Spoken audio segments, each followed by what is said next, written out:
Well, thanks guys for coming and for being here. Like, we've tried to make this a little more intimate, if you will, and just basically want to be here to answer your questions as it relates to a lot of this stuff. And you know, I'll start with my story, and then I can kind of let Levi share his story a little bit. But my wife and I, like probably 10 years ago, we started getting some properties. So our first couple properties, we ended up just flipping like ourselves. So we would go in and we would buy those properties, and then we'd move our family in, which really wasn't that smart with 4 kids. But we basically would just move in, and then we'd start on one level and different rooms and stuff, fix them up, live in them for a couple of years, and then flip them and move on to the next one, take that profit. And so that's when we started to see kind of like the benefit of like this whole equity in your house and, you know, rolling over money as we talk to other investors. So we come from a background of like, our parents had nothing, like growing up. When we got married, we had nothing. Literally, like there's times where we joke about like $26 in our checking account. And we were like, man, I don't know where the next paycheck's gonna come from or where the next money's gonna come from to get groceries and stuff. But like, so when I share all this stuff with you guys tonight, I always want to make it clear to people, like, it's not like somebody gave us a lump sum of money and was like, here you go to get started. You know, like there are some people where, you know, that's great that their parents help them out and get going, but for us, that's not our story. And so we gradually just started building. We rented for like 7 years before we bought our first house, and we were able to do that. And literally, like I said, found a way to get like $6,000 for a down payment and get into our first house. And then, you know, updated that, flipped that as some years went on. And then we took some of that money that we made after the appreciation and stuff, rolled that over into the next one, flipped another house. And then we eventually built a house as we were representing with a builder. And then during that process, we're able to get some holds like here in town. So slowly but surely, we went about getting some like long-term rentals here in town. And we were at a place where we were at like, I think 6 of them. 6 units, 5 or 6 units. And then just this last year decided, you know, like this is great and all, but like our family likes the beach. And like, why do we keep paying to go stay at these people's places like when we go to the beach when we could have our own? So we were like, well, if we do that, we've got to sell properties, right? And so basically like that process started where we were able to, you know, take a look at, again, we didn't have a whole lot of money sitting in a checking account. So it was, how do we leverage the bank and how do we leverage our assets and what we have and get that money to go put down on a property in Florida, which is where we ended up. So we literally sold 4 units that we had here, took some of that money, rolled it over into the down payment, and then we took the rest of the money in a HELOC and used that as our down payment to go buy a property down in Florida, which now we Airbnb. Had a great year of running that out, and that's what's kind of started this whole thing for us. And then as we've been doing that, everybody around us is like, tell us how you did it. How do we do that? We want to do the same thing. We want to, and so like we basically decided we probably need to have some events like this where we can just chop it up and have conversations. And some of us have already met for coffee and others haven't, but I feel like this is a great setting to be able to maybe ask some questions and go that route. So that's kind of like our history, and we'll kind of get into some more stuff as you guys, again, this is kind of designed for your night, where we can basically have some Q&A and talk about, you know, hey, how do I get to this next step? Or how do I, like we say all the time now, is like, you just got to get on the elevator, right? Like we were down in Florida like a couple weeks ago, and we ran into a family from Kansas, and they were probably like in their mid 50s.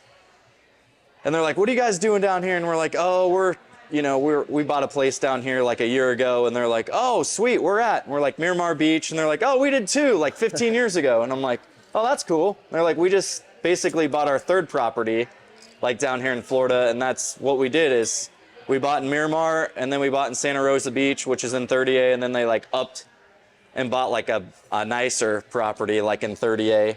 And they're like, all you got to do, man, like you just get on the elevator, and like you might start on the first floor, but eventually like you get to the penthouse, whatever that dream is. And I was like, that's a great illustration. Like you just have to get on the elevator. And I think there's a lot of people that dream, and there's a lot of people that are like, oh, that would be nice, but that's just not for me. But I think for us, like, it was just like, no, we want to do that. So how do we get there, right? And so that's where I've had numerous meetings with this guy, and I've had numerous meetings with like other investors and people that are clients, but also like friends and agents and stuff, to just basically learn from them. Like, how did you get to a 20 house portfolio? How did you get to a 200 house portfolio? Like, what does that look like? You know, I'm going to be 40 this year. So like, I would like this to be my retirement, but I got to get going. And so it's just been learning from other people and hopefully sharing with you guys some of that stuff tonight. But I'm going to let Levi kind of share too, just what he's kind of done here in Omaha, as much as he's willing to share. And then we want to open it up to you guys for like Q&A and just asking questions as it relates to like what we've done. So Levi. My spouse is a real estate professional as well. And her and I always, like, to mirror a lot of what Ryan said, we always had the investor dream where we wanted to like own a bunch of properties and, you know, have this long-term nest egg, if you will. You know, her and I are big believers in like the Ramsey's method, as well as Rich Dad Poor Dad, all this kind of stuff. Just big into entrepreneurship and growing and things like that, but never really understood like how do we take our day jobs and translate that into this asset cash building vehicle to where we can leverage that, compound it, grow, right? So we moved here from California in 2015 and kind of restarted our real estate businesses. We had both been doing the same thing there. I was doing mortgages, she was doing real estate there. A lot easier to buy things here, a lot easier to be successful as well, which is a benefit. But we bought our first house in 2016, the house that we still live in, it was a $120,000 house in Denson. We still live there to this day. And that was our first purchase. And every single purchase that we've made from that one thereafter has always been my wife. I can't take any credit, because every single one I'm like, I don't know about this place. And she's like, no, it's great. It's cute. It's going to be blah, blah. So I'm like, okay, let's do it, you know. So she's always guiding me in that process, helping me make the quick decision, because I tend to be the thinker and the, you know, evaluator and stuff like that. But we had this goal of, you know, after we purchased that house, we wanted to have 10 investment properties in 10 years. That was our goal. Let's get 10 houses in 10 years. Over that 10-year period, we'll focus on paying each one of these down so that, you know, in our minds, we could have this $10,000 a month residual thing coming in. Hey, we can live off of that. That's a great living. When we get to that point, we don't need to grind as hard, right? And we didn't really know, just like Ryan, like where to start, what programs can we use, how can we leverage things, how can we get creative. We had to fumble through all of that on our own. So the first investment property we bought was in 2017 for like $89,000, and we got a great deal on it. It appraised high, and we still own that property to this day, and it's been a cash cow for us. Our payment is like $600, and right now we're renting it out for $1,350. We started at like $1,000 a month renting it out, so it's been awesome. But pretty quickly, as we started to accumulate a few houses, this plan of like 10 and 10, quickly kind of we saw, oh hey, we could really like leapfrog this thing and, you know, accumulate more and more houses. And we started to just play the Monopoly game and figure out how to, you know, make connections, look for mentorship, what a commercial loan is, how to utilize those instead of conventional financing. Our first 3 houses that we bought we put 20% down on every single investment property, which is a big sum of cash. Even if you're buying only a $100,000 house, that's a lot of money. And it takes a long time, even if you have dual income and you make good money, it takes a long time to save that money up. And then it goes away real quick, with that first purchase. So we knew in our minds, like, there has to be an easier way to do this. There has to be a better way. How are these people buying hundreds of houses and, owning all these doors and stuff? So that just kind of led us into growth mindset, mentorship, making relationships with people. And then over the last few years, we've just been able to accumulate a lot more properties, move that into short-term rentals, Airbnbs. We bought our first Airbnb in 2020 or 2021. I can't remember exactly. Maybe 2021. And it's been awesome. It's in Benson as well. And then we just bought another one last year, which is a condo in Midtown, that we just kind of got listed and stuff like that. Now it's going really, really good as well. So our idea of the 10 properties in 10 years turned into, now we have 20 houses. We just sold one, and we have 2 others that are for sale. And then we have 2 of those homes are short-term rentals. So I don't know, I guess. That's crazy. That's crazy. Yeah. So what would you say, because like in comparison to you, I'm like here, Levi's way over here. No. Like, how do you, like, maybe share a little bit too about your background as far as money and, like, you obviously didn't come from a lot of money and all this stuff. So I think that's the first question that a lot of people are like, how do we get to that 20%? Yeah. Right? Yeah. And like, what would you say to that?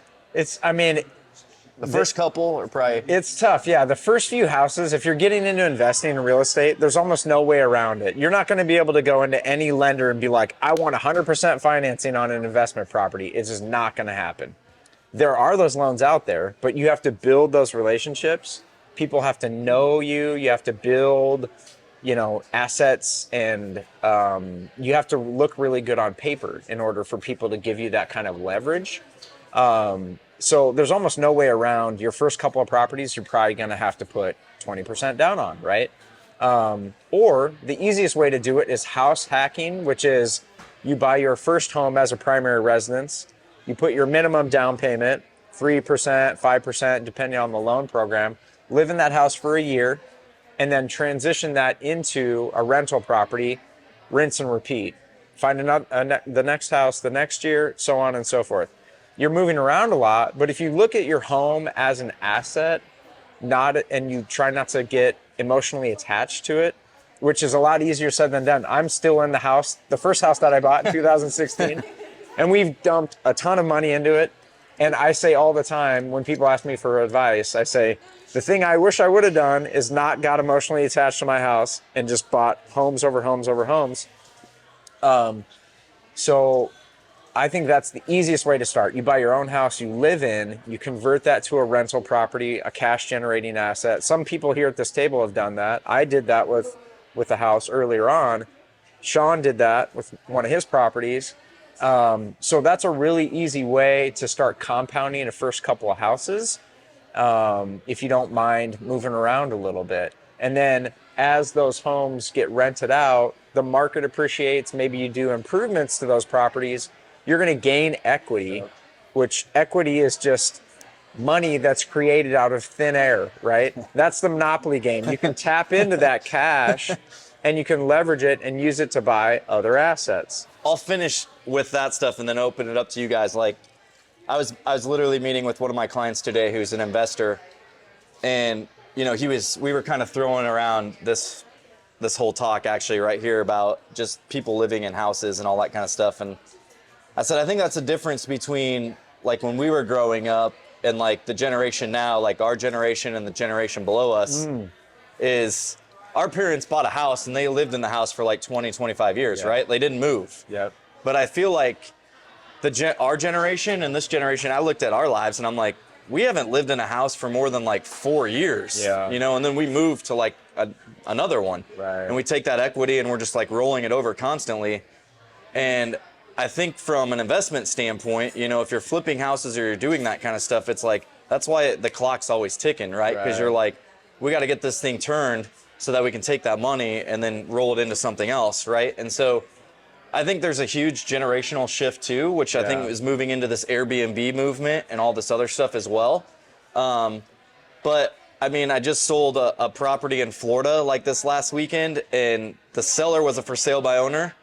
And her and I started talking, and she's 67 years old, and she's like, I'm ready to retire.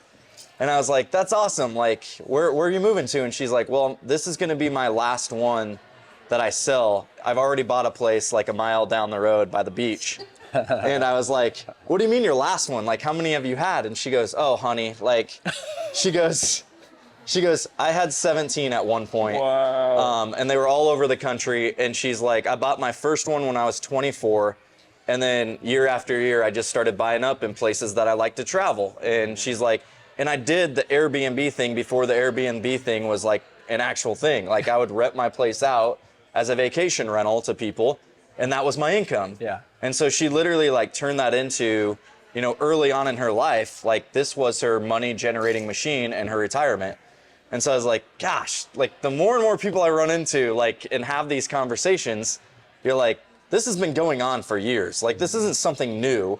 It's just with technology and things like that, and with social media, you're now seeing like all these people doing reels and different things about how they built this, you know, real estate empire, but it's been going on for years. So a lot of times I hear from people of like, you know, is like working with people in Florida sometimes they're like, when is it gonna, you know, be enough and wash away where there's not, it's just flooded with rental properties. I'm like, it already is. Like 70% of the places here are like rental properties. Mm-hmm. Like 30% of the people actually live here.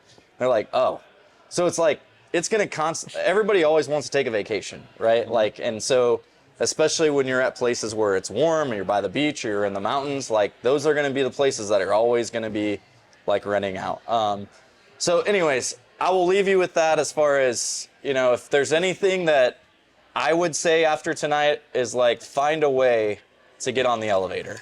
Like, find a way to start building some income in your life through real estate. And I'm not saying this is the only way to do it, right? But like, don't put all your eggs in one basket, like the stock market or something like that, but start building that portfolio of different things. And I think that's going to set you up for a better future financially, and just to be able to not have to grind when you reach 70 years old. So anyways, with that, I'll open it up now for discussion with you guys and answering questions that you guys might have as far as it relates to any of this stuff. So fire away. How many years did it take for you to build up to your 6-unit portfolio? Oh gosh. You did that fast. I mean, it was pretty fast. Yeah. 3 years, 4 years, like it was pretty quick. Yeah. And again, it was like, it's not like we had $100,000 sitting in a bank account. Like, it was just, when those opportunities arose, like, so I'm thankful for my wife because she kind of has the same mindset as me, where it's like, everybody was freaking out when COVID hit and the market and what's going to happen. And I'm like, who cares? We'll figure out a way to pivot and we'll change. And like, it was one of our best years in real estate. Like, it's all like mindset, in my opinion. Like, we have the mindset of like, if there's a will, there's a way, we'll figure it out. Like, if that's what we want, we'll figure a way to like get that, you know? So for us on that first property, it was like, okay, it's $125,000. Like, how much money do we need to put down for like a down payment? And that's when I call Levi. I'm like, hey, if we wanted to go get this house, what's that look like? Can you run some numbers for us? He ran numbers for us, got back to us. I'm like, all right, here's what we need. We don't have that. Well, how do we get that? I don't know, maybe look at a HELOC. And then like looked into a HELOC, and then it was like, hey, here's your first HELOC for $50,000. And we're like, why haven't we been doing this forever? You know, like, but we just, again, I think it's the educational part, like in the information, like we didn't ever have someone telling us, like, here's what some of your financial options could be. It was always like, you know, when we were first looking to buy a house, like our parents were always like, make sure you have 20% down. And I'm like, yeah, how the hell are we going to get 20% down to buy our first house? Right. Like, and now we can do it at 3.5%. So why would I put 20% down when I can do it at 3.5 and save some money? So that's just kind of like the mindset and leveraging the bank and stuff that we've kind of went to, as far as like, do as little as possible as you can. And then like, once you start reaching those points, then it's like, it gets easier because you have more assets to tap into to like pull that money from.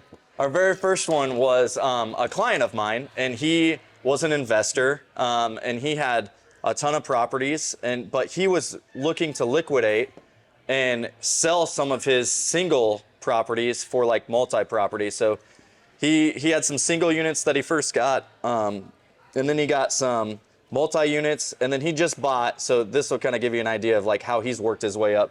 It is like 50s, but he just bought an old hotel like in Lincoln. Wow. 18 units, and so he's literally like renovating that to turn into like short-term rentals, like 6 months or 12 months lease. That's cool. And it's like the hotel that you like, you roll up to and there's the door, right? And so like he's renovating all that stuff, and I'm like, that's a great idea. That's sweet. And then he just sent me a message like right before Christmas, and he's like, check out what we just bought in Branson. And he went in with some partners, and they bought another like old hotel with like 100 and some units like in it. And so they're in the process of like renovating that, and they're going to do the same thing there. And I'm like, Branson's a great place to do that. So again, it's just, eventually you start getting some of these properties too, and then you see what the market's doing, and you're like, well, I should dump that, take that money, roll it over in a 1031 exchange, and go buy something else, or just start snowballing some of that money. Yep. So he was like, I need you to list like these 3 properties. And I was like, well, what do you want for this one? Like, I might want to buy it. And he's like, I mean, if you give me 125, I'd be happy. And I was like, done. Like 125, I knew the numbers because we were getting ready to list it. And I was like, okay, right place, right time, right? So like, but like if I didn't want to buy that, I have plenty of people now on my list of people that are interested in wanting to get their foot in the door, where I was like, we don't even need to put this on the market. Yeah. Like, we'll just get you what you want for it. So that's how like we got into our first one. And then our couple others, actually his wife and another person had a property that was listed off market, like within our office as a broker exclusive. And I was like, I think we could probably we could buy that up, put a unit in the basement, and then like our goal was to like hold on to that and have 3 units in this house. So we finished the basement, put like a bedroom and some other stuff, and updated the bathroom and all that kind of stuff. And then we literally had someone else like approach us and was like, hey, we're interested in like wanting to buy that place. And I'm like, well, how much do you want for it? And he's like, well, how much do you want for it? And I was like, and I just threw out a number. Like, it was just like, we bought it for 145. We put like 20 into it. We had it for like 6 months, and I was like, 225. And he's like, all right. I was like, I should have said like 250. But like, like I was like, it has to appraise, has to do all that other kind of stuff. But so literally like turned around and sold that, took that was some of the money that we took into Florida. So like it started to happen pretty quickly once we made the decision, like kind of like you said, like when we set out those goals as far as what we want to do, like the 10 houses in 10 years, I think is great. Like, it's amazing how it all changes from like, gosh, we don't have any money to like get started, and you get your first one, and then you kind of get your second one, and you're like, oh, this is like actually working. This is kind of cool. And it's like, I don't have any money in the bank. I don't know how the bank loaned us another loan, but like we made it work.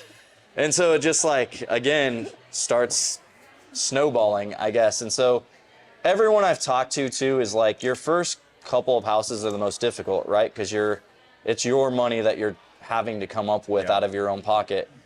But then once you get those 2 or 3, then it's like, if I have equity in that house, I can take a HELOC out on that property, and I can now go buy another one, right? So, and then the person living in that property or renting that property out is paying that HELOC for you on top of the mortgage. So you're still not paying anything. Yeah. You're literally having someone else do that for you while you continue to build that portfolio. So what's the biggest mistake that you should avoid from your experience? What is the biggest mistake that you should avoid, like from your first experience? Man, off the top of my head, honestly, I wish I would have done it sooner. Like, I wish somebody would have told me and shared with me like sooner that this was a possibility, and not just like, for the longest time I was like, oh, that's for the Donald Trumps and the people that are rich and have a ton of money. And then now doing it, I'm like, shoot, we could have like we could have scrapped money when she was in med school and went and bought a house like in Benson for $87,000. Yeah. And like that could have started this snowball way sooner, right? And so like, but we didn't know any different. All we heard from the people around us was like, well, you got to have 20% to get a house. And like, I wasn't in real estate at the time, you know? And so like, I didn't know any different, and I didn't have friends that were doing that at the time. And so I would probably say that for me. Like, what would you say? I'd say the same thing. Yep. That I didn't start earlier. It's just, but it's what you don't know, you know? And the biggest challenge I think too is like,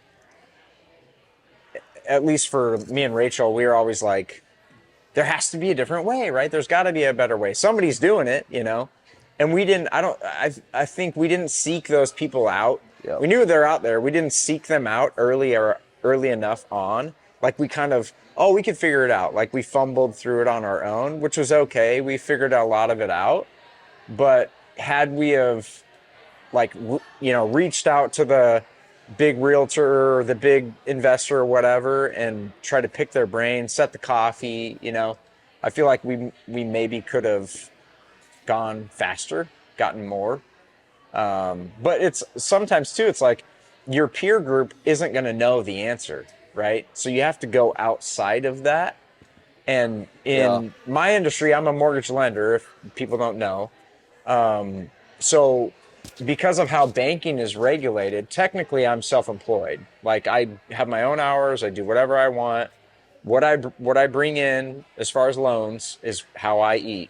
And if I don't bring in loans, I don't make money. I can make as much money as I want or as little money as I want, depending on how many loans I go get. But because of how banking is regulated, after the mortgage crash, most mortgage originators were paid on a W-2. So that means I have self-employed expenses, self-employed marketing, driving everywhere, you name it. Every cost that he has, I have as well, but I don't get to write it off. All of it I get taxed from Uncle Sam, 40-50% out of every single check. And for the longest time when I was new in mortgage, I'm like, this doesn't make any sense. It would make me so mad, because you can still make good money, but half of it's going out the door. And I'm like, there's these mortgage guys are making $1 million a year. Like, what are they doing? How are they doing their taxes, right? And I would ask some of my mentors, and like, nobody knew. And I'm like, do they just not want to share their secrets? How do we save money on taxes? There has to be a way. I can't itemize, They didn't know was the answer. The people that I asked just didn't know. They just paid their taxes. And it took me paying big money for a really good CPA to figure out what I had to do. And my mistake with that was I didn't seek out enough successful mortgage originators who knew the answer to like ask them, hey, how do you file your taxes if you don't mind me asking? Like, what do you do, right? Oh, you create a business and you funnel costs and expenses through your business, or whatever that is, legally. But there's ways to do it, right? And if your peer group is probably not going to know. So go outside of that peer group or friends of friends, try to figure out who's the guy that would know, set the meeting, call them, get a coffee, whatever it is. Somebody out there is doing it. They figured it out. And most likely they're going to be happy to share. That's the other thing is like, don't be afraid. Worst thing you're going to get is a no, right?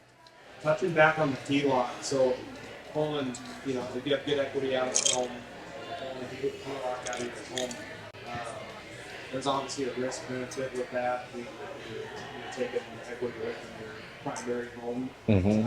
What's that look like for paying that back? Is there ways around a quicker payback on the HELOC, like reappraising the new home, you do some upgrades on the rental property, reappraising that to pay that quicker? Or how does that work with the new loan on the rental property plus paying back the HELOC? Yeah. That's a great question. So repeat the question.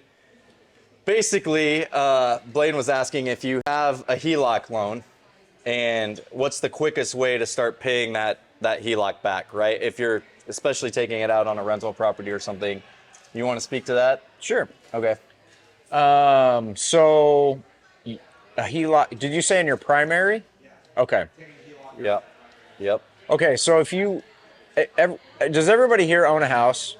Primary residence? Everybody? Okay. Everybody, you own a house? No. Okay. So let's get you one. That's right. That's Let's right. get you one. That's right. So the thing is, you guys all own homes. If you didn't buy them this year, they have equity, some amount of equity. Generally speaking, this is not every bank is the same, right? But generally speaking, how home equity lines of credit, that's what a HELOC is. It stands for home equity line of credit. How a home equity line of credit works, you can tap into a certain percentage of your equity and have a revolving line of credit, just like a credit card, right? So, hey, everybody's got their Capital One or their Amex with a $10,000 available limit. You only pay back the amount that you spend, right? If you spend $100 a month on gas just to build up points and then you pay yourself back, you're only paying back interest on that $100 that you borrow. Same idea with a home equity line of credit. Now, the cool thing about these are banks will get a little bit riskier with these than they will on a traditional mortgage.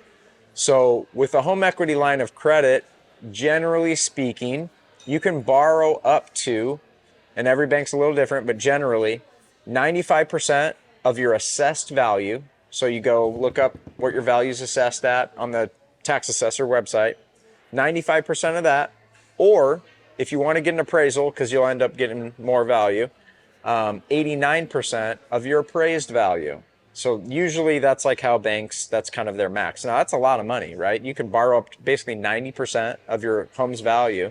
So if right now you're at an 80% loan to value, just because you bought your house 3 or 4 years ago, you've been paying it down, market's appreciated, you've done some improvements, now you're at 80%, you can tap into 10% of that equity to have just as a revolving line of credit. Now, similarly to a credit card, a HELOC typically is an interest-only repayment. So you're only paying interest on the amount of money that you borrow, which is great because if you're an investor, that means, hey, I can borrow 50 grand and I'm paying $300-400 a month for it, you know?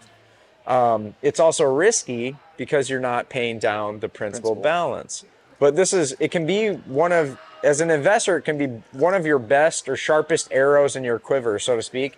Because anybody who has a primary residence who wants to be an investor should have a HELOC. And then you can use it for tapping into your equity. Because it's attached to your house, those funds are considered secured funds. So you can use those monies to go buy other properties. The bank will allow it. I will allow that. Generally, That's because you're really cool. No, that's all the, maybe, no. That's every bank, for the most part, allows that. So to answer Blaine's question, though, like, let's say you get a home equity line of credit for $50,000 on your guys' house, which you definitely could do, right? You have access to $50,000. Kaylee finds an amazing single family house that you could rent out in Benson, you know, and you guys need to tap into some of your equity for down payment. Let's say it's $100,000 for easy math, right? You need 20% down funds, okay? What's our down payment, everybody? You're right, 20 grand. Make sure everybody's awake. 20% down with a HELOC. Well, the HELOC doesn't matter. Yeah. So you're just using the HELOC to get some of those down payment funds. But Blaine's question was, how do you pay yourself back, right? So if you're buying a house that you want to turn into a rental house, there's a couple ways you could do this, and I don't want to get overcomplicated, lose everybody in the weeds, but you can, if it's a house that's in move-in ready condition, you don't need to do much improvements, great. That means you pay your down payment, you get it listed, get it ready for a renter to go in there. Hopefully you can rent that property out for enough cash flow to cover your mortgage payment and your home equity line of credit payment so that that renter is paying back all of that money. Now, you didn't have to touch any of your personal liquidity. So whatever's in your checking, your savings account is still there. You may not make a ton of money from that renter because you're paying back 2 loans, $100, a couple $100 a month, whatever. But guess what? They're paying those loans off, which lets you use them again. And as they pay that down, what happens? Your equity grows over time. Let's say, on the other hand, though, there are some improvements that you need to do. So you buy the house with your HELOC, then you go in, do some sweat equity, or you find a buddy who's a handyman or something like that. You go in, you do some work yourself to try to keep your costs down. But the work that you do helps you get more money in rent and also improves the value of the property. This is where the BRRRR method comes in, that kind of hot button abbreviation that everybody talks about online. So with the BRRRR method, you buy this property, you do the rehab, you get a tenant in that property and start to rent it out. You have a lease agreement. You go back to the bank and you request to pull cash out at the new value. Now you can do that and pull that cash from a regular bank up to 80%. Okay, so that's where you need to gain a fair amount of value in your improvements. But when you get that cash back out, you get to pay yourself back from the repairs and updates and bring that HELOC back down. Now your mortgage, you can have fixed mortgage, your home equity line of credit's back down to zero. You can go rinse and repeat and use it again. I have never done a BRRRR, ever. An actual BRRRR. And that's not a good thing. I have never done it to the method, partially because I really haven't found an opportunity that made sense to do it that way. And also too, originally when I started getting in investing, like Ryan was talking about, I had this 10 and 10, we're going to pay them all off. We're not going to make any money. We're not going to over leverage ourselves. Now, my opinion is completely different. How do I scale? How do I buy more and more and more and more and more, leverage as much as I can, buy as many houses as I can? That's the goal now. So originally, because of that, I didn't want to pull cash out, have really paper thin margins on properties. I didn't want to do that. But when you look at the big players, the people who are, a couple hundred doors, big numbers and stuff like that, that's what they do. They leverage every single thing. They never use any of their own money. It's always OPM, other people's money. That's what they use. And they just go rinse and repeat. And pretty soon, it might be a nickel a chicken, but you make a lot of chickens, you make a lot of money, right? So that balloon just blows up and blows up and blows up. And then pretty soon over time, as homes gain equity and people pay them down, you start to look really good on a PFS. So everybody wants to give you money. So to go a little deeper on that, let's say, I got two questions. One is that, so in your guys' case, like 10 homes in 10 years, you had 6 and 3, you're paying back that HELOC on your primary didn't happen in 3-4 months. Yeah. From income coming back. Yeah. So where did you find extra funds for your next property? Was that out of the HELOC of the new property or just a tap into more equity in your primary? Yeah, good question.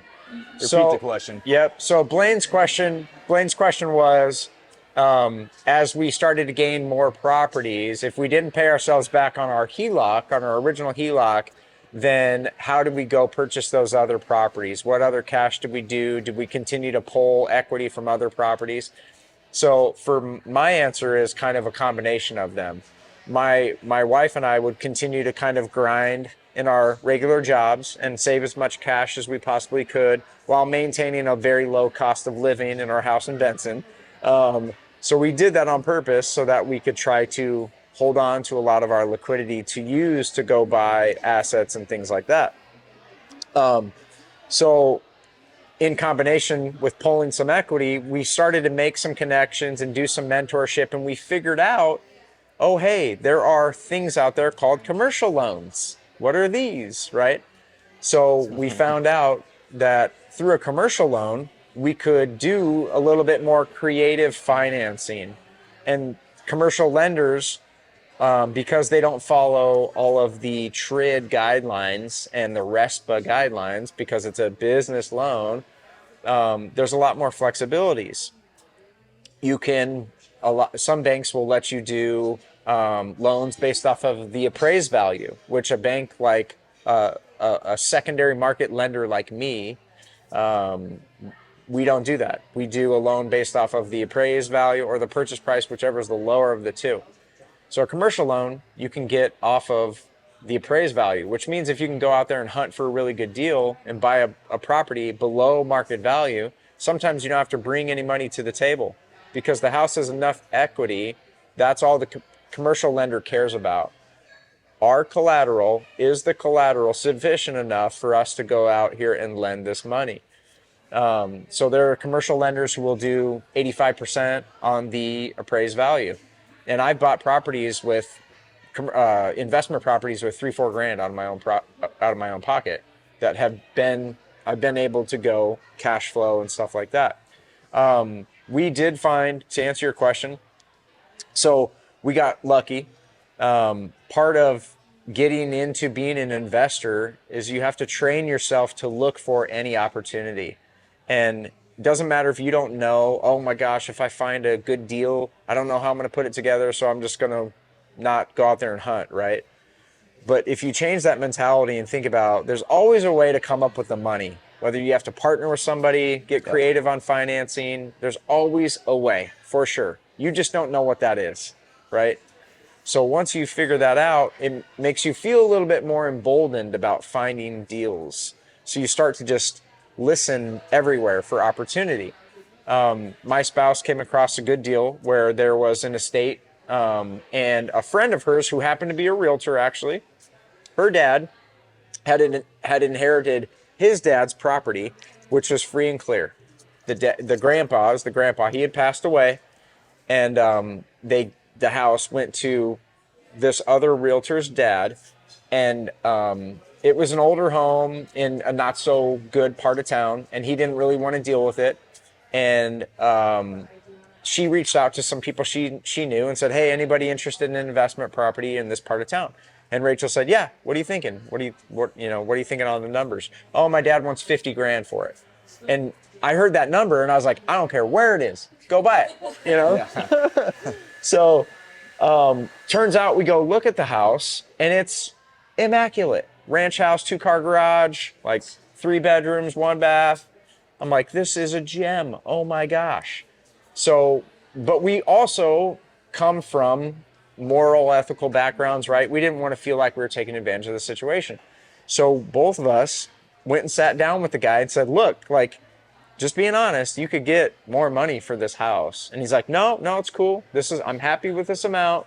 I just want to sell it to somebody I know. And it was literally a Goldilocks situation. So this is how we got into the commercial banking world. Do not call me and ask me to find you that. Yeah. They're hard to find, but they're out there. So to make a long story short, the home at the time appraised at $95,000. So we had 40 grand of equity. So the commercial loan that we did the transaction with gave us like a $30,000 line of credit. So we bought that house. I went in there and did a lot of the maintenance myself, and we slapped a renter in there paying $950 a month. And then we had this $30,000 line of credit on this house. So we used that line of credit from that property because we knew even if it was maxed out, we were still going to cash flow.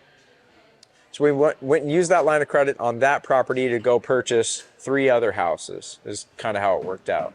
So from a banker's perspective, like I'm gonna use myself as an example, Kaylee and I, like our home, we would pull a HELOC out of our primary to get the down payments for the second property. Yep. But then how does the bank look at our buying power? I know the HELOC is secured because of the asset of our primary, but how is the new loan considered secured? Do you look at our personal finances to see that we can flip both, and how do you get around that? Yes, great question. So Blaine asked if he goes and pulls a home equity line of credit on his primary house to go purchase an investment property, how does the bank look at qualifying him in regards to his personal finances and also the finances of the rental property? So great question.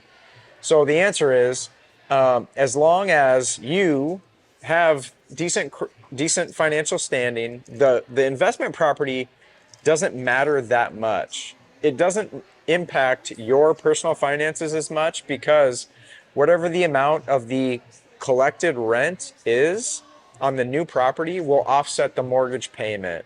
So even if I do a loan for somebody, a long-term 30-year fixed mortgage, a non-commercial loan, the bank, we look at how much can this guy collect the rent, realistic, right? You can't say, oh, it's $10,000 a month, right? There are things that we look at to verify it. We do a comparative rent schedule basically with the appraisal that shows the value of the house. And as long as what he says it's going to be is validated, as a lender, we will take 75% and allow a 25% vacancy rate. So we'll take 75% of the collected rent, and that's what we'll give you credit for to offset that payment. So easy math. Let's say you have a $100,000 house and you're collecting $1,000 a month for rent. Your mortgage payment's $600. I'm going to give you credit for 75% of that 1,000, which means $750. So I'm going to say he's receiving $750 from that particular property, and his mortgage payment's $600, right? So he has positive cash flow of $150 a month. So that mortgage payment's a wash. So as long as his personal finances are okay, he qualified for one house already. Hopefully that hasn't changed. Probably he could go qualify for an investment property because the numbers will just kind of wash each other out. Is the 1% rule still effective in this market? Good question. Take that, Ryan.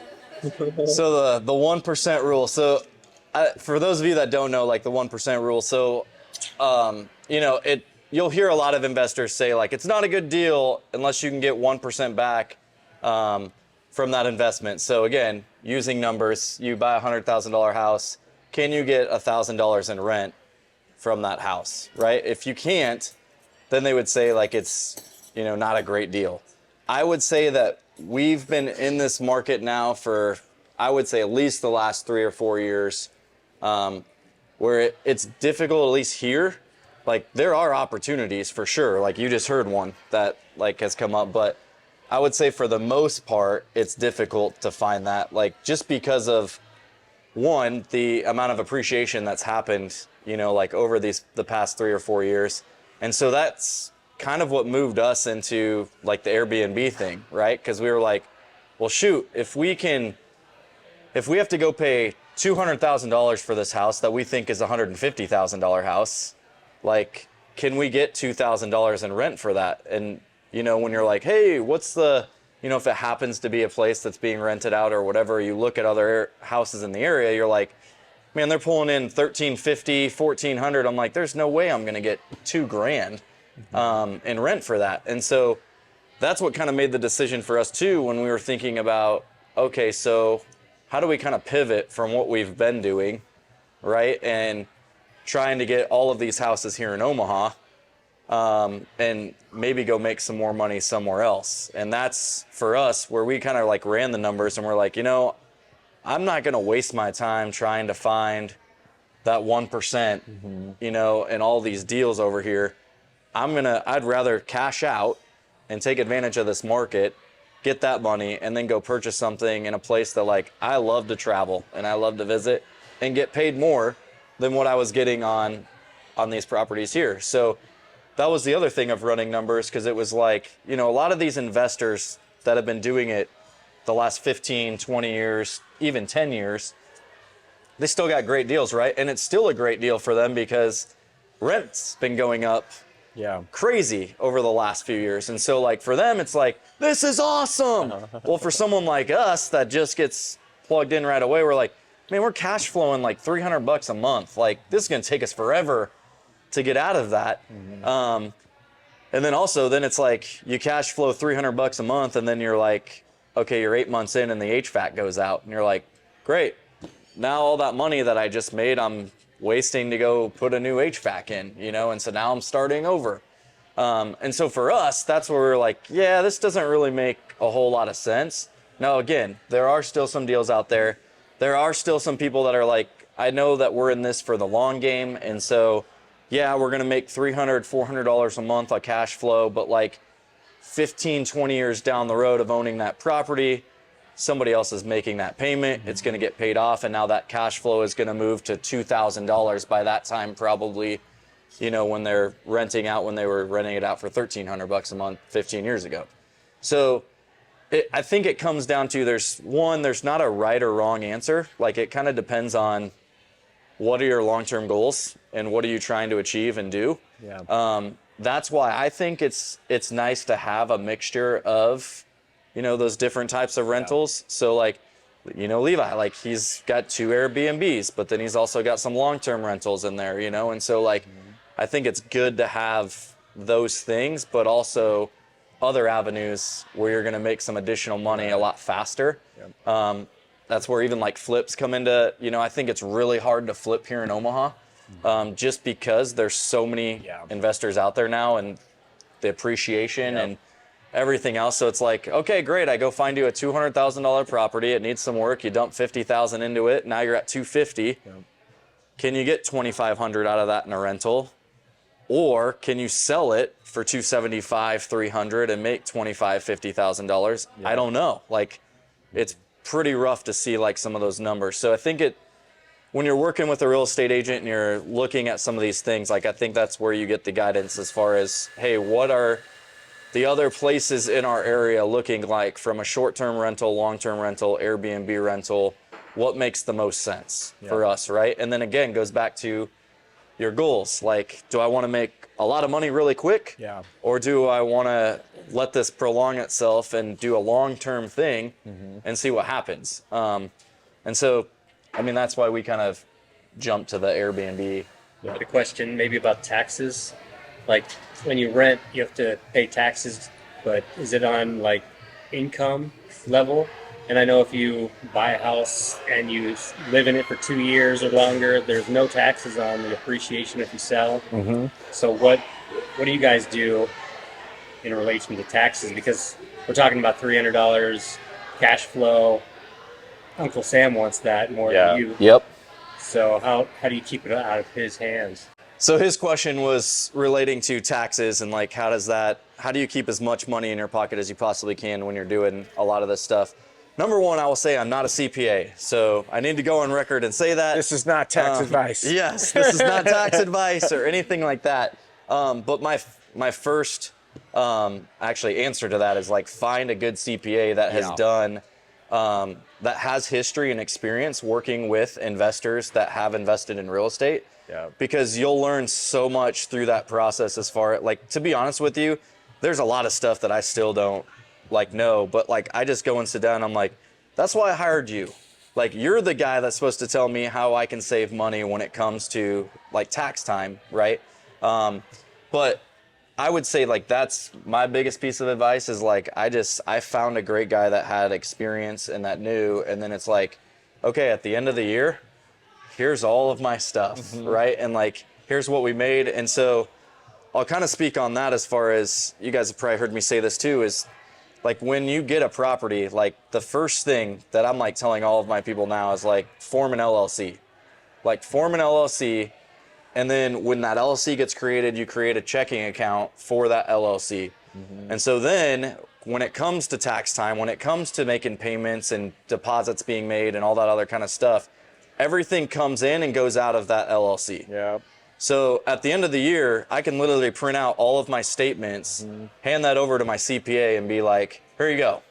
Now you do your job, right? And so like, he's going to know, he's going to tally everything up at the end of the year. Like, I have another person that I pay her like $200 a month from California. She's got my credit cards, my debit cards, like everything as it relates to my business and my properties. And then she creates like profit and loss statements, balance sheets, all that stuff every month. And then at the end of the year as well, she sends it off to my CPA. $200 So, only? That's cheap. Yeah, she's pretty awesome. Dang. So I would say like it's again like surrounding yourself with other people that are much wiser and know way more than you will ever know. As it like I had one. It's funny that you bring up the tax thing, because I had another guy that I was talking to, and he's like, we have 5 properties and I've been doing TurboTax like for the last like 10 years. And I'm like, just do me a favor, please go pay a CPA to do your taxes. Like, an extra couple he's $100 probably lost thousands of dollars of things that he could have written off or could have got money back in his pocket for, that he just doesn't know when he's going. And TurboTax doesn't always know when it's you're plugging in that kind of stuff. So when you get to that level of like having an investment property, getting an LLC set up, like you're at the level of getting somebody else to like take a look at those numbers and those things for you and handle those things. Like pay those people. Like I know it sucks where you're like, especially when you're first getting started, like the first time, I think our first year, it was like $1,200 or something. And I was like, oh my gosh, like I just paid him $1,200. But I was like, it was so stress-free. Yeah. Like there wasn't one time throughout that year that I was like, man, I so wish I would be sitting here like looking at spreadsheets and writing down what I can write off and wondering and Googling what I can like, you know, all that. I was like, no, forget that. Like I'm done. Because when you do an investment property, like you essentially are running a business. Yep. Like whether or not you want to admit that or not, like it's a business. And when you get the LLC set it up like a business. Like Yeah. that's the reason why you get the LLC to do that. Yep. And so again, it's just sitting down with the right people, getting the advice and being like, okay, this is what they would recommend us do. Let's do it. And that's what I would say to that. Do you have anything else to add on taxes? Yeah, I mean, there's a lot of cool things the tax code allows you to do. So you can, again, not tax advice, but I'm like 90% positive the IRS tax code allows you to depreciate a property over 20 years. I think it's 20. I'm like 90% sure it's 20 years. Because in the tax code is written that the economic life of a house is 20 years. So you can depreciate that property over that amount of time. So people who are high income earners, they need depreciation. And this is why big rich guys makes millions of dollars and stuff. They'll go buy a property that loses money in terms of the rental cash flow so that they can add depreciation into their taxes to reduce their taxable liability. But they know behind the scenes they have a value that's gaining an asset, or an asset that's gaining in value. So the tax code says this property is going to lose value, but we know that it does the other thing, right? So that's a benefit. Also, too, if you have rehab costs, improvement costs, stuff like that, you can include those in your tax filing as your business, right? You can include the your improvement costs to your property. Stretch those out. You could do little improvements every single year. So you can make it to where your taxable expense for every single property is zero every single year. And that income, that earned income actually doesn't hit you at all on a personal level. You mentioned before the 2-year thing. So primary residence, the IRS will allow you, if you own a property and live in it as your primary residence for 2 years or more, if you go to sell that house, you're exempt on paying any capital gains up to $250,000, which here in Nebraska, nobody's going to have to worry about for the most part. So that's kind of a cool feature. If it's an investment property, though, you have to own it. You still have that 2-year rule. If you buy an investment property and have that investment property, as long as you own it or rent it for 2 calendar years, there's kind of a loophole here because you could start renting it in like December 1st of 1 year. And as long as you have 2 years of tax filings, there's a little bit of a gray area from my CPA, not from me.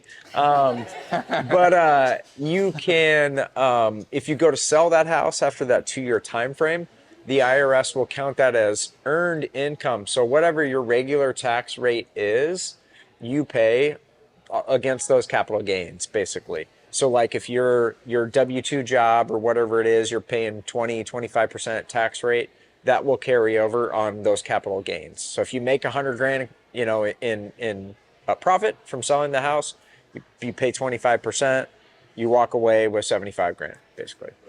What kind of characteristics do you guys look for in investment properties? Ooh, Ryan, that's all you, baby. That's all you. Cheap. Yeah. Price and What kind of characteristics do we look for when we're getting investment properties? I mean, I'll speak for before, and then I'll speak to like the Florida stuff. So before it was like, again, I just want to get my foot in the door. If it makes sense to me financially, I don't care. Like I'm handy enough. Like I did remodeling before, like I got into real estate. So like I can come in, lay tile, do all that kind of stuff. We obviously have the connections of people to come in and do drywall and painting and all that other stuff.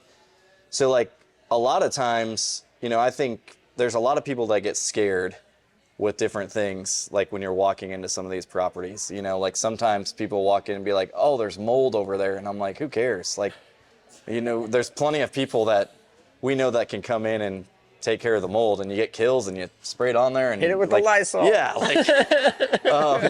but for some people, like, that scares them, right? Like, oh, there's mold on that wall, and it's like, well, that's a pretty easy fix. Like, I know it might be a little bit costly in some cases, but like, you can have somebody come out and tell you how much that'd cost to mediate.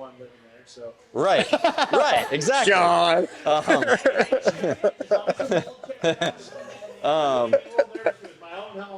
But I think it depends too, though, because you're like, how handy are you? Like, are you gonna want to hire some of that stuff out? So if you are gonna hire that stuff out, then yeah, you're probably gonna want to factor in some of that stuff to whether this is a good deal for us or not. Honestly, like, I think when you have the mindset of an investment property, you kind of already know that there's gonna be stuff that needs to be addressed, or but I will say, like, with Florida, like, when we were in Florida and we knew what type of property we wanted, we knew exactly what we wanted. Like, we're buying this as an investment with an Airbnb, which is completely different, right? So, like, Levi and I talk about this all the time. Like, he showed me a picture. I hope I can share this story. You shared a picture with me this morning, and he's like, you've got to see what this guy sent me, that he's got this Airbnb property in Lincoln. And, like, he pulled up the first picture of it, and we both just started laughing. And it looks like something out of a 1960s, like, old furniture, scratched up table, like, oak everywhere, and, like, bad carpet. And you were just like, no one's going to stay at your place. Like, why would I go stay at that place when it's in worse condition than, like, the place I'm staying at, right? So, like, an Airbnb is a little bit different because it's like, you want that to look luxurious. Like, somebody is going to go stay at that place, and they're going to want that place to be in a lot nicer condition than the house they're leaving, right? And so, that's another big step as far as, like, when you need to plan to spend money if you're, like, going to buy an Airbnb. And so for us, we were looking at 500 to 525, like, houses when we were down there, and we were like, these are going to need $50,000, $60,000, $70,000 of updates, and then we came across this one, and it was 570, fully furnished, completely updated, Chip and Joanna Gaines, like, everything, like, in our mind, if we were to redo the place, that's what it would look like. Right. So immediately when we saw it, we're like pulling the trigger. Yeah. Like, we knew right away, because we're like, we were already around the numbers, we already knew what we'd have to dump into the place. So it was no question. Like, we were just going to go right up and get that place, and we wouldn't have to do anything to it. Turnkey. So we literally closed on the place. 2 weeks later, we've got it up on Airbnb, and we're renting it out. And we hit high season, and that's where we made a lot of our money for that. So, like, I think it depends, again, on what it is specifically that you're looking to do and location and what you're willing to do. But, like, I mean, you did the same thing here, like, in your Benson property. Yep.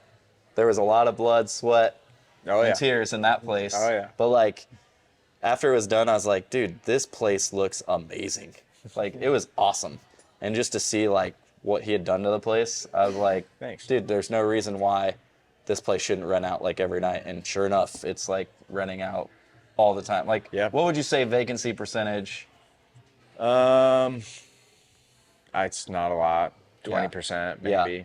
So 80% out of the year in Omaha, it's being rented out in Benson. How do you manage your Airbnbs? That's a question you don't want to ask him. It seems like a lot of work. Yeah, Levi, how do you manage that? It is a lot of work. We self-manage ours.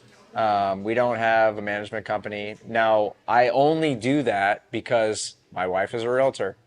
And for years, she has been, before we even moved here, when we were in California, she managed a vacation rental, a VRBO. Anybody know that word?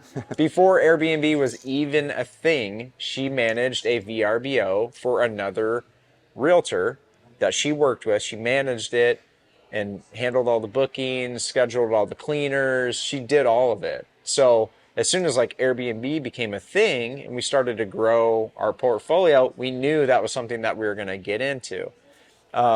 So I can't take a ton of credit for it. I have helped her set up a lot of systems and processes. You can self-manage. There's a lot that goes into it. Technology is awesome, and there's a way that you can self-manage an Airbnb to make everything seamless and easy with systems and processes, it takes a lot of work to get it set up.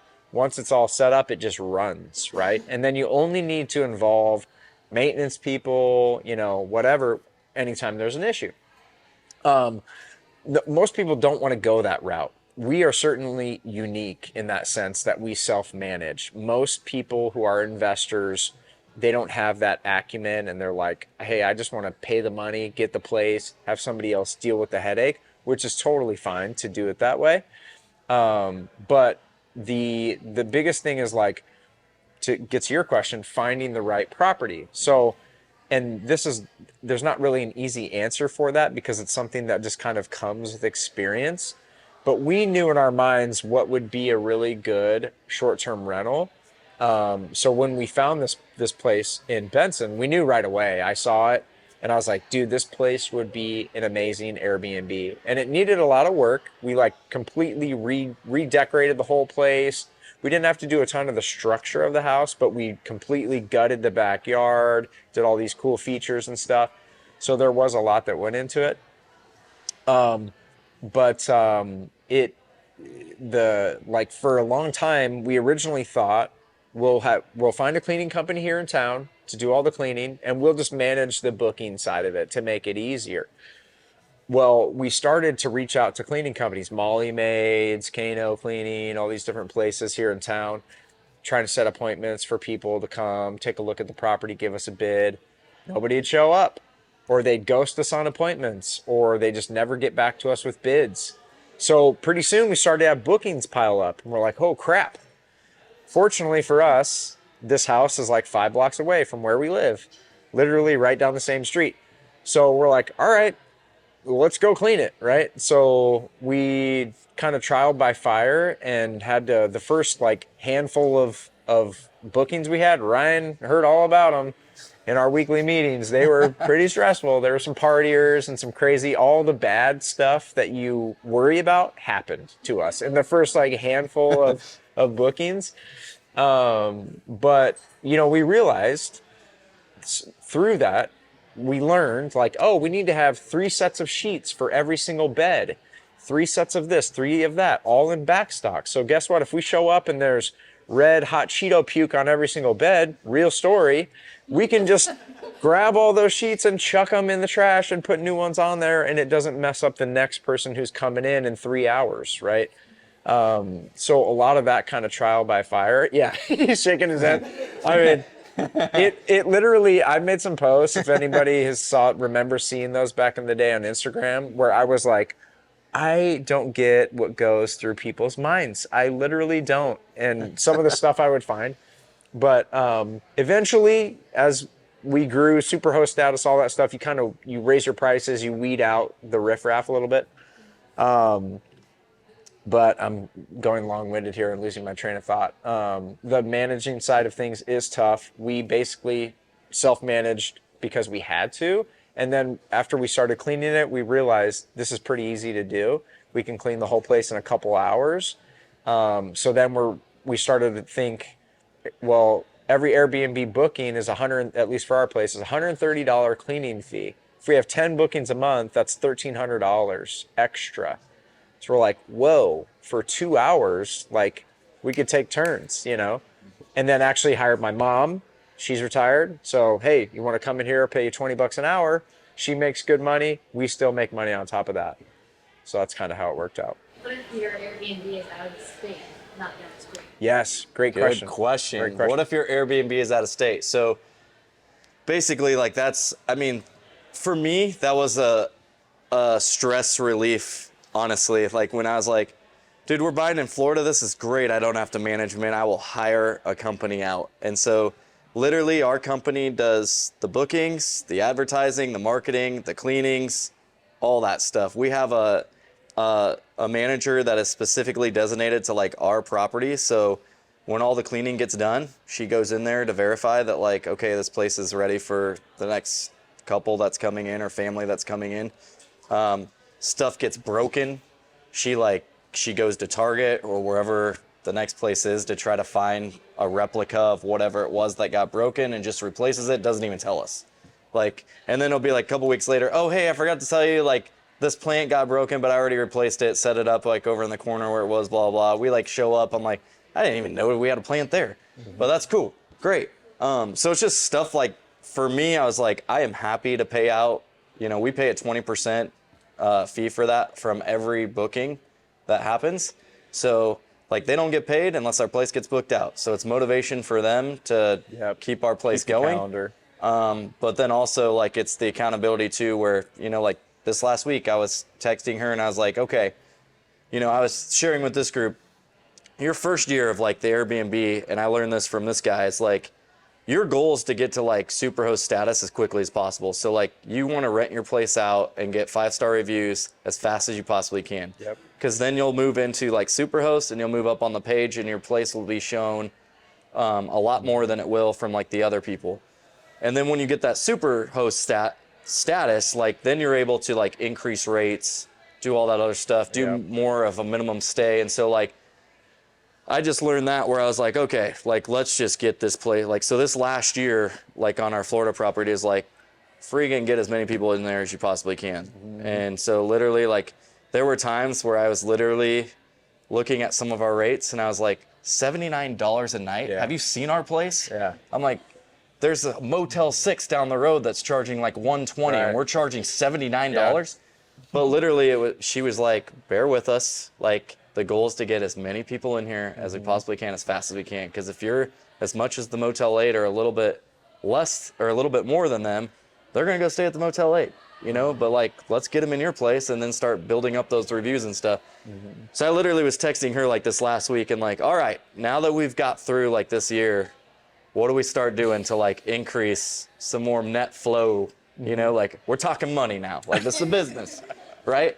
And so, she gave me an update on like the other units around us and was like, actually, like you were one of the best units that rented out this last year. And here's the comparison, and so she had that there. And I'm like, okay, I feel good about that. And then she was like, one thing we might want to start thinking about like after this next year or even into the middle of summer is like increasing your minimum stays. Because you increase the minimum stay from like 2 or 3 nights to like 4 or 5 nights.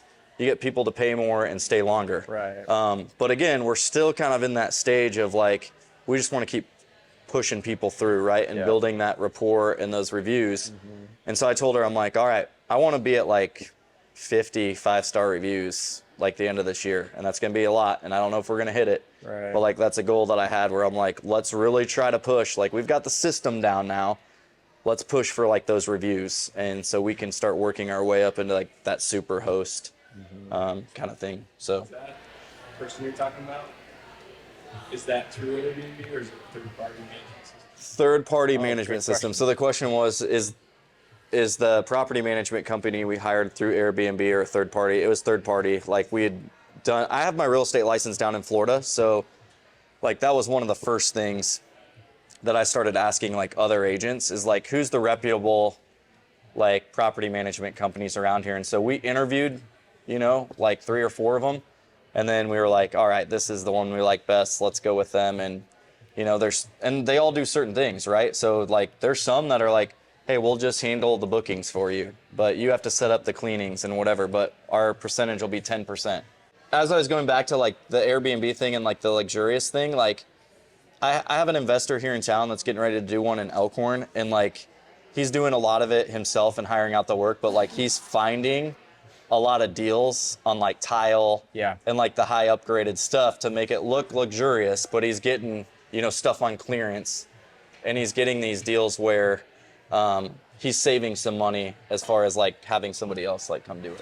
Where would you recommend looking for investment properties for Airbnb? I think we can both take this.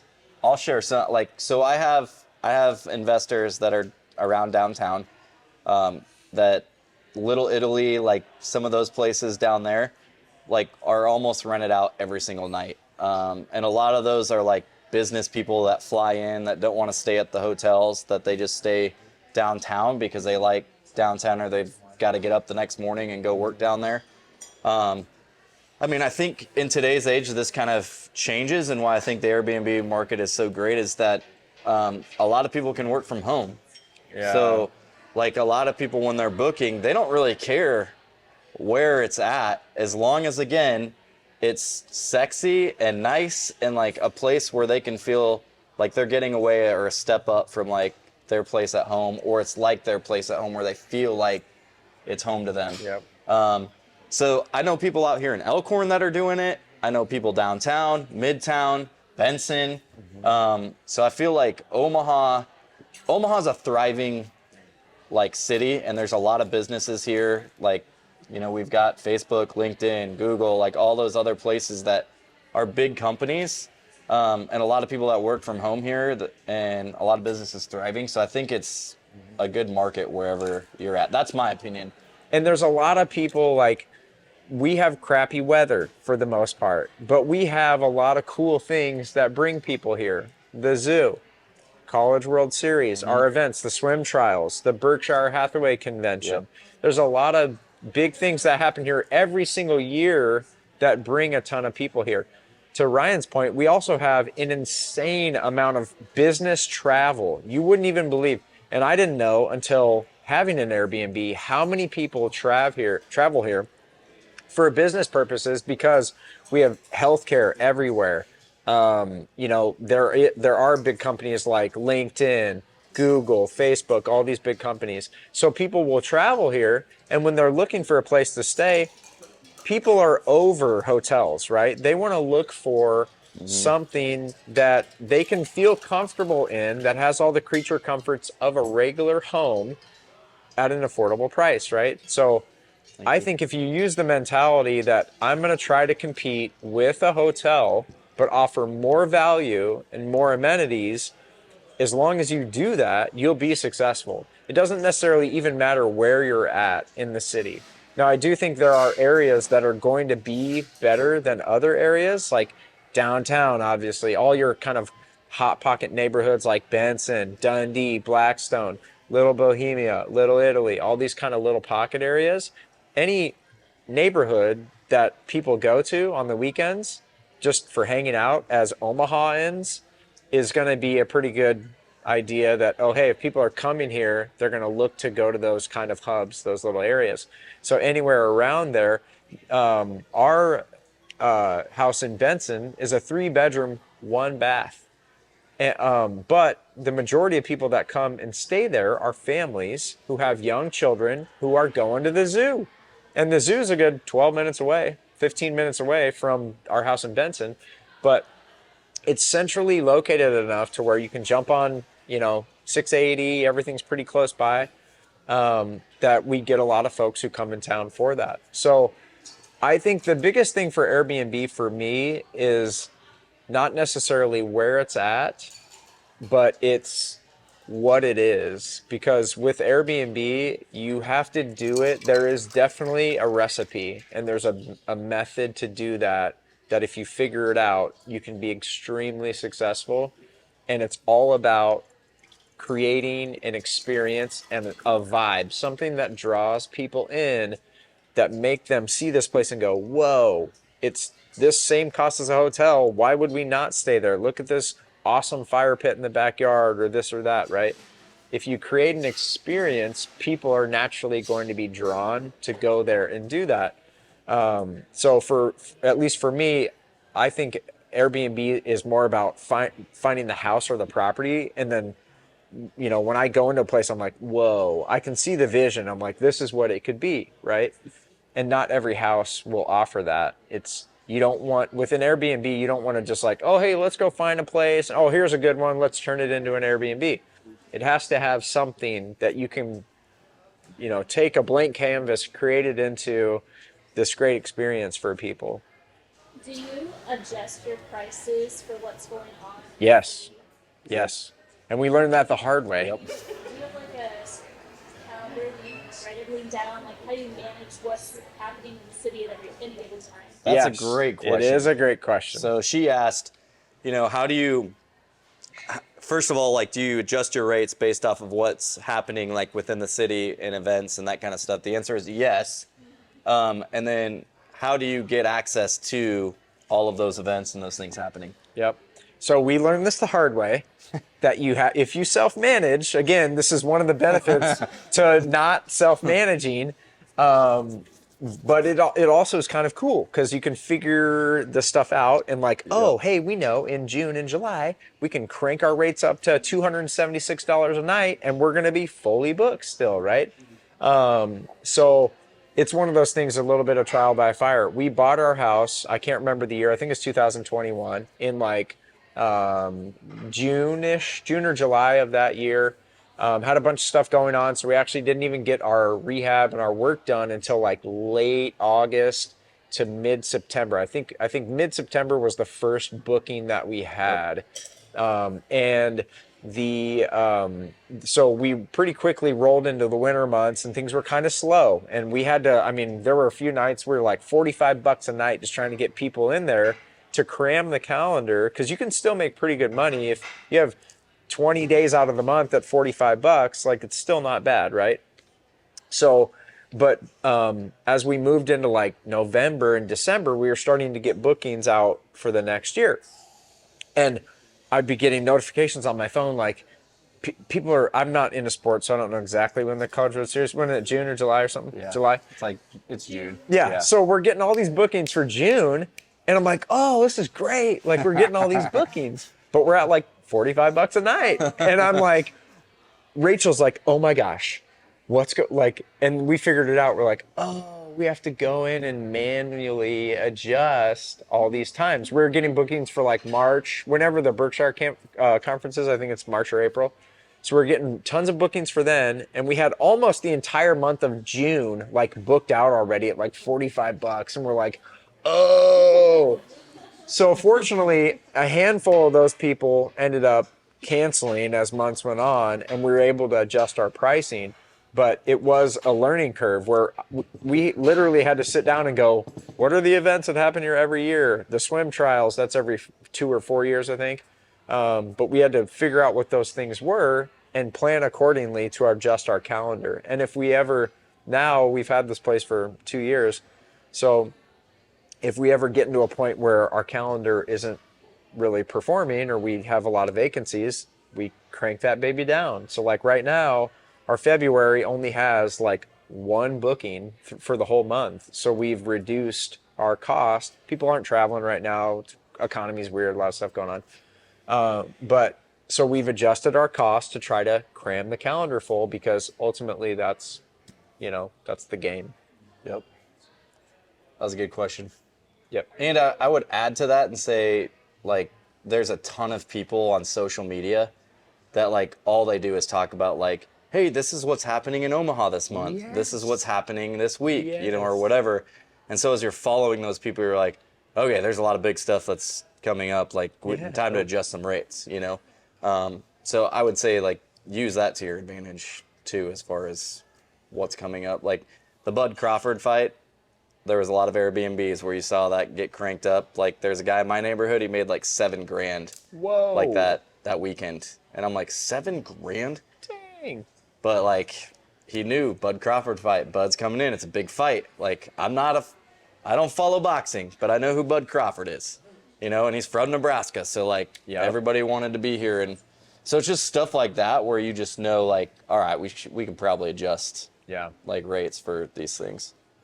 Backing up to the, like, I guess Airbnb, also the rentals in general, from a liability perspective, do you see any benefit to having like an LLC form for each unit, each door, or from a liability standpoint, having an umbrella that captures all of them in case something legal happens on the property that could affect all of your assets? Great question, Blaine. So I will repeat that. Do you see a benefit or have a suggestion as far as what to do as it pertains to like an LLC per property or per group or whatever for liability purposes? I think it varies for a lot of people. I know there's some people that will get an LLC for every individual property that they get. We did that for a while, and then as we started talking to like some other people, they're like, I think you'd be okay if you put like 2 or 3 or 4 under one LLC.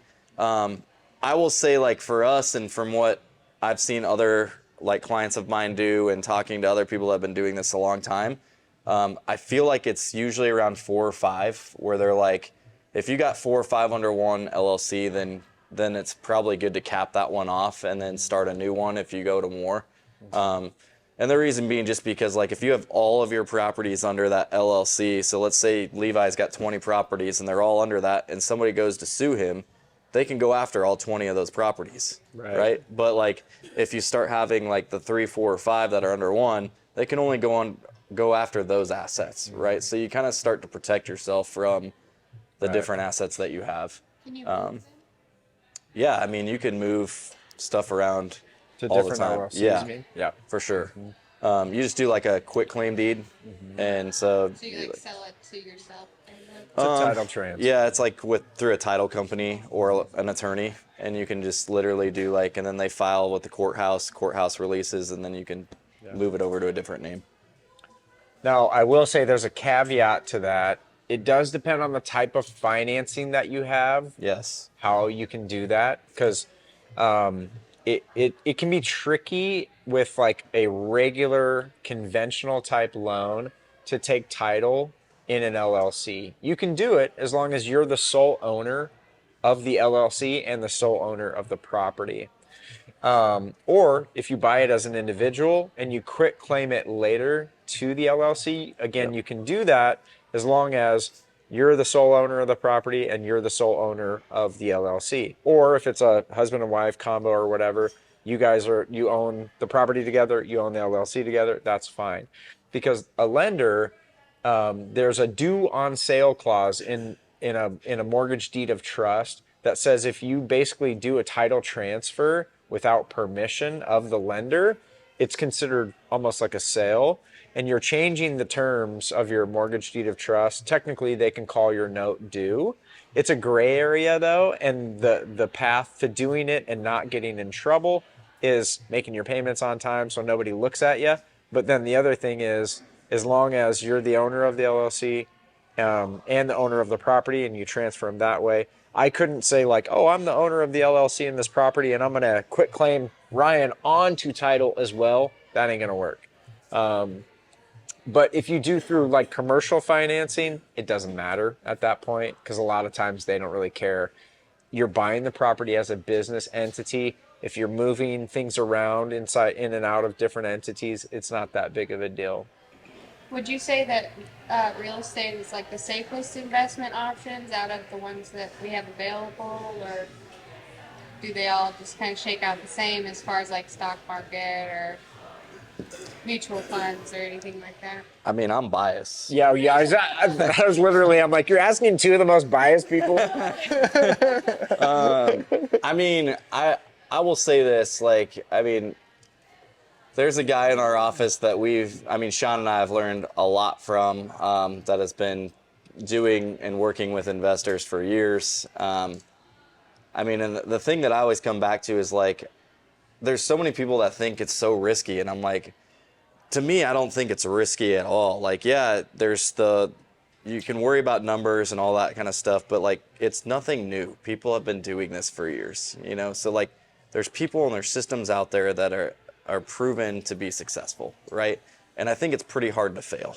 And I think if like you get involved in investing in real estate and you're like, you know what, like this just isn't for me, or like it's a little more overwhelming than I thought, like we need to sell this place, you can always sell the place and get your money back, right? Whereas if you're putting $100,000 into, stocks or whatever, and that stock plummets or whatever, and it's gone. Yeah. There's no getting that $100,000 back, right? Whereas if I put $100,000 in this property, I might break even or like lose some money, but like I'm not losing all of that $100,000, right? So for me, it's like, again, I was talking about like, I think it's, again, wise to build that investment portfolio of like, hey, put some money in stocks, put some money in real estate, put some money in some of these other things, right? So that you always have money in different places, and it's not just everything's in one basket, right? And we're still in that process of like my wife is so funny. She's like, you don't even have a 401k. And I'm like, but we have the properties. That is my 401k. Like, I'm not looking at trying to build this 401k, but like as I'm learning, like I'm learning more about like as I'm working with our investment person now, like, you know, he's teaching me about like all these different things that like, well, if you have an LLC or PC like you do, like with your business, like you can hire your kids and you can pay them up to $12,000 a year and like it's tax deductible and all this stuff. And I'm like, There's what? so many things. And It's so crazy. like, there's so many. so things. there's all these things now of like, well, I want to start doing that, like, and start helping them like build some things, and then it's a tax write-off for me, and it's all. So again, like I think it's just surrounding yourself with like these types of people where, okay, maybe I need to go sit down with like somebody that works with people with investing, you know, and like a financial planner or whatever, and talk to them about what are all the options out there, right? And then like what makes the most sense to us, and what do we want to do? Like, I don't think there's one right answer, right? There's all these people that invest in all these different things. You can go invest in Bitcoin if you want. Like, I'm just not a guy that's going to go invest in a lot of Bitcoin. Like, I would rather go invest in real estate, and that's because I'm in real estate, you know? So, like, I just think there's all these different things that you can do. But again, I think that's why it's wise to, like, have different portfolios and to build that out as much as you can. You know, and that's the other thing with stocks. It's like, okay, great. Like I've had money in Apple stock for years, and like my Apple stock continues to grow every single year, no matter what. Like, but like that Apple stock ain't appreciating like my properties are, right? Like, so yeah, I'm making some money off of that, but like it ain't appreciating like my properties were here, you know? So like, again, yeah, I have some stocks and some value there, but like I'm not relying on that to be my retirement, you know, like I'm relying on some of these other things that are gonna, you know, generate some more money for me later on down the road. Like I remember sitting down with a financial planner our first time, and I'm like, I have to put how much money like in before I'm like getting to a place where I can retire at the age of 60? Like that's not even gonna be possible. That's scary, you know? Look at those numbers. So I was like, I've got to find, and that's the whole premises I think of all this is like, I've got to find ways to generate more money for me, you know, like other than just me working. Like my wife and I were sitting at the table, and that's where we finally like jumped on board with this, because we were like, we have 4 kids, you're working, you know, X amount of hours, I'm working X amount of hours, we're exhausted. We can continue to work like this and like not get anywhere. Or we can find ways to like allow money to start working for us instead of us working for this money to try to. And so that's where we were like, we've got to do this. Like we have to get on the elevator. I don't care what it costs. We just got to get started. And so that's what started it for us, where we're like, now we're finally starting to like see the snowball and the benefits of it and being like, let's continue to move forward with this because it makes sense. I don't want to grind like I'm grinding right now at the age of 60. Like I want to go enjoy my life at some point. The rabbit hole to financial freedom is deep, though. It is like Ryan said. Once you, like the thing he's talking about, oh, you can pay your kids $12,000 a year tax free and stuff. But there's so many things like that when you hear them, they don't even sound real. You're like, wait, what? And then you start looking at it, and you're like, oh my gosh, like why isn't this taught in school, right? Yeah. And there's, you know, infinite banking and ways to use whole life policies and stuff. There's all these just crazy little paths, sub-2 financing where you don't even utilize loans and stuff like that, and hard money loans and stuff. There's so many little layers, but it really is like Ryan said. You want to diversify. You don't want to put all your eggs into one basket. And then once you start to take some risks in real estate and acquire some properties and gain some asset value, gain some net worth, then you can start to look at these other things, and these other doors start to open up, and the layers of the onion start to get peeled back, so to speak. And there's a ton of ways. I mean, there's a ton of ways to make money and you know, gain financial freedom, because that's what it's really all about, right? Is trying to buy your time. You know, money's fake. None of it is real. So the one thing that is time. And how do we get more of that? We have to have financial independence so that we can go do whatever we want whenever we want. Obviously, we don't want tonight to be, you know, the end all be all of all this stuff. Like if you guys have questions, reach out to, your agents or us or whatever, and we're more than happy to like help share that. Like, I am an open book. So like the last dinner we had with some of our friends, they're like, can we, like, is it okay if we ask you how much you made on your Airbnb last year? And I'm like, yeah, I don't care. Like, what do you want to know? And they're like, well, how much did you make? And I told them, and they're like, okay, like, do you mind if you would share? I'm like, you can ask us anything and I'll tell you. Like, I'm not trying to hide anything. I want to be as upfront as possible, because at the end of the day, like, I want other people to experience like what we've experienced and where we're headed. And I'll never forget like sitting down with a young couple and help them sell their house. Like, we bought their house for like $87,000 in Benson. Like, they scrapped up whatever they could scrap up, and then like 4 years later we sold it for like $175. And like, we're literally sitting there at the table, like going over the offers and stuff, and she just like bursts out crying. And I'm like, are you okay? Like, what's wrong? Like, do you not want to do this? And she's like, you have no idea. Like, I never thought that I would have equity like this to like go do something else. And she's like, I've been wanting to start a business, but I've needed like $50,000 to do it. And now like, we're going to have this money to go do that. Oh, and wow. so like, for me, that was the game changer, as far as like, I love what I do. Yeah. Like, I get to be a part of this, and I get to help other people experience like the financial freedom and the benefits of that. And so like, that memory will always be ingrained in my mind of like, that's why I do what I do. When I have a crappy agent that I'm working with sometimes that's a bad agent, and I'm like, I just want to be done with this transaction. Like, what? I just remind myself of that story, and I'm like, nope. Like, you're helping your people find financial freedom, and like, you're helping them get a house. Who cares about this person right now? Right. You know, like. Because you feel bad for their client. Yes, exactly.